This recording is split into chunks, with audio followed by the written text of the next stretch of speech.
Okay, I wanted to dive a little bit into this Joseph story, and I'm obviously having some internet issues. I'm not sure how well it's going to go, but so everybody's probably heard about the story.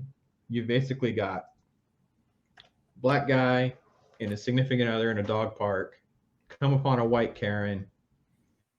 She starts she starts saying some ridiculous things allegedly, and says something along the lines of, staying in your hood, right? This is what she said. This is a screenshot from it. We're not going to try to play the video since I'm having some issues, but all right, stay in his hood, right? Now, basically what has transpired is this guy, he is a monster. Okay? You guys have seen the clip, or at least know what I'm referring to? No, not at all. No. I know what you're referring to. I have not seen the clip. It's not going to come up. I got a crazy rainstorm. It's rolling in, so that's not going to work. So anyway, it's he starts the cell phone video after she said that, and he starts by saying, "Did you just said go back to my hood or stay in my hood?" And then you hear the other person chiming in or whatever, and she's not quite right. You feel like she could be drunk. You feel like she might have, I don't know what she did. Maybe she was, patronizing the New Zealand KFC from last week. She's not right. So that's how the story goes. So he goes viral with this nonsense, and he's a writer.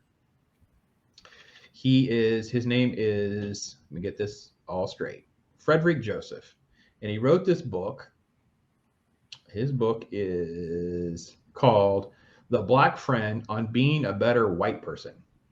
So that tells you what we're dealing with, people. We're dealing with crazy lefty people, right? So he comes out and he starts this campaign to go after her, right?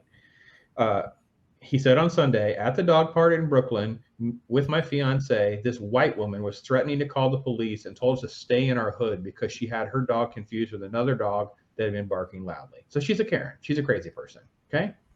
They started recording. She tried to slap the phone out of my hand, okay? So anyway, this went through the system so fast. He had contacted the company where she works, which is called Bevy, B-E-V-Y. No idea who they are. And she was fired. Boom, done. Didn't even make it a day. She's kicked out of the club. Emma Sarley didn't get a day in HR. She was done. Zero tolerance for discriminatory behavior of any kind. Doesn't matter that she's in some dog park. She's not working. Has nothing to do with Bevy. Boom, done. She's gone, right? Okay. Then it gets crazier because this guy is a media prostitute. Pure and simple, right? I'm going to get the why. You're going to love how deep this goes, right? He says, well, it's unfortunate she had to lose her job. He begins by saying it's unfortunate she had to lose her job. He freaking organized getting this lady fired and canceled. I do think that this brings up an important conversation about accountability, especially in our country where Black and brown people, marginalized people as a whole, have seen so little of it. Have seen so little of what? Accountability? All we do is cancel people in this country and listen to all of the things that we're all doing wrong to make people like this feel more comfortable and happy. He says, and I quote, I hope Emma learns from this. Learns? You know what you taught her, you jackwagon? You taught her to hate people like you. I hope other people learn from this who engage in abusive, racist, and destructive behavior. Dude, she made some flippant comment about going to the hood. That's what happened. This is not some, like, you're called the N-word and you were physically attacked or anything, or no, none of that happened. None of that happened. So he goes on. I want to make sure I get the whole quote. He says, whether Emma lost her job or not, it doesn't take away the trauma that my fiance and I have. It doesn't take away the feeling of feeling like anything racist can happen anywhere. Trauma. Someone makes some flippant comment to you. We're not allowed to just walk on anymore, Alex. You can't just suck it up, man. Not with these people. Not with these people. It's a remote remark that could hurt their feelings is the same as trauma. Go, Alex. Go. Here's the thing. Here's What the the thing. person did, what the That's guy a t-shirt we did, gotta do. what the guy did was just stupid.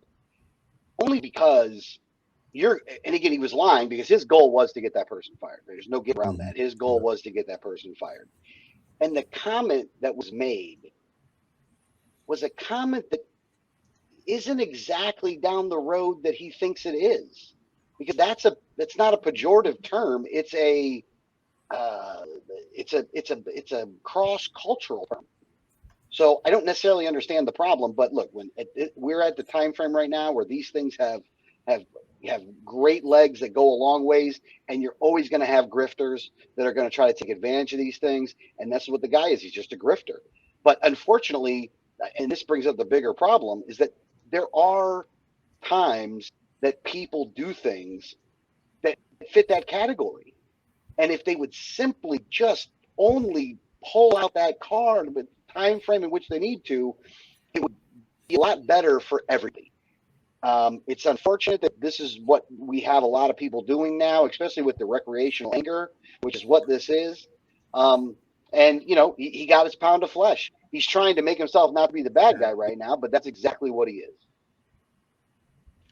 So I teased how bad of an awful human being he is. And it's not just based on this silly racist book that he wrote, because this is right out of that Karen movie that I'm still trying to review for those one or two of you that have asked me why I haven't finished, and I've only gotten 20 or 30 minutes in because the movie's so terrible. It's just like this. It's this alternate reality where there's a racist behind every shrub, and the worst human in the world is somehow projected on every single person by their immutable traits.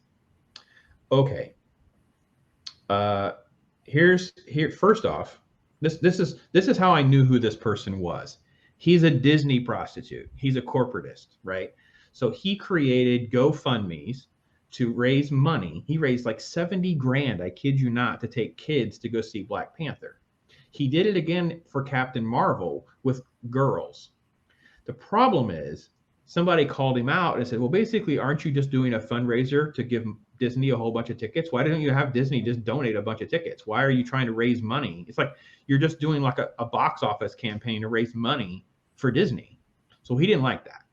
And really the best part was the guy got himself into some heat. That's how I found out about who he was a couple of years ago, because then everybody started posting their real GoFundMe's. So instead of having this weird pay for kids to go see a movie, people were asking these GoFundMe's like, pay for this funeral, pay for this medical treatment, real GoFundMe's, like things that people do that, you know, are really get at your heartstrings.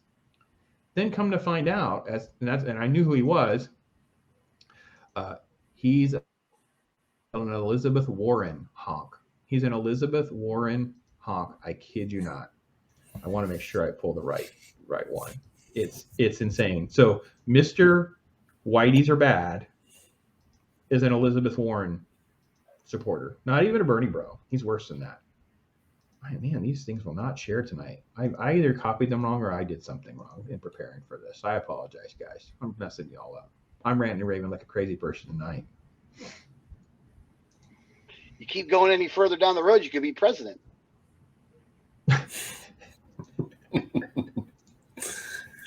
I'll have to ramp up my Twitter to be more explosive. So, yeah, this is a tweet that he did. Just left barbershop. Everyone was talking about Elizabeth Warren. Well, everyone was talking about her because you go, yo, your girl, bro. That's what we need to hear from Trump. What are you talking about? Like, it's just he's that level in the weeds with her on the campaign trail. There was a Saturday Night Live episode that Elizabeth Warren did, and he did a video with the two that the real Elizabeth Warren, the one that played her. So I don't know, man. Bob, how on earth do we navigate through this element of our culture and coexisting with these people? Yeah, I don't think there's a way to do it, because the old adage, water off a duck's back, doesn't even exist anymore. People are that immature. That was easily something he could have just, walked away from. Other question is, how did he know the woman's name and where she worked? I think he looked her up. He did what? He looked her up. Found her on Facebook. Oh, Yeah. Well, that's yeah. And that's basically an element of doxing. So when I use that term, that's what I meant. So I Right, apologize if right. I didn't use it properly. Yeah. But in $70,000 for taking kids to movies, how much of that actually went to movies? I mean, how many kids? It all went to is that? Disney. Right, but how many But kids it is all went that? to Disney. Yeah. Yeah. It's just really a shame that we've turned into this, and I don't think there's any turning back. And this is the theme of the Karen movie, why I'm struggling to get through it, because it's so out of reality. I'm having a hard time because it's like this type of alternate approach to everything. Like the conflict that they have with this lady that's their neighbor, this Karen, is like just distance yourself from her. And once it gets to the point where she's cussing your wife out, I would just call the cops because I want a restraining order. I don't want her on my property, right?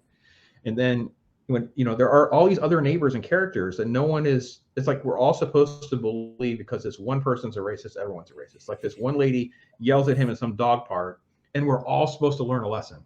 We're all supposed to learn a lesson. It's like, what is wrong with you, man? You are so thin-skinned. I don't know. There's just something about, what does it mean to be an adult now? How to put things into perspective, how to be humble. Not everything has to be about you and become a Twitter spectacle. Yeah, I think we're too far gone. You're asking if we're going back? Nay. Nay. Hey, we're News Talk with Brandon and Bob. We're here to tell you about some of the facts so you don't have to waste your time watching CNN. We don't want you wasting any time with CNN. Or Fox, or MSNBC, or some of these other guys that are making a whole lot of money. Et cetera, et cetera. Not paying.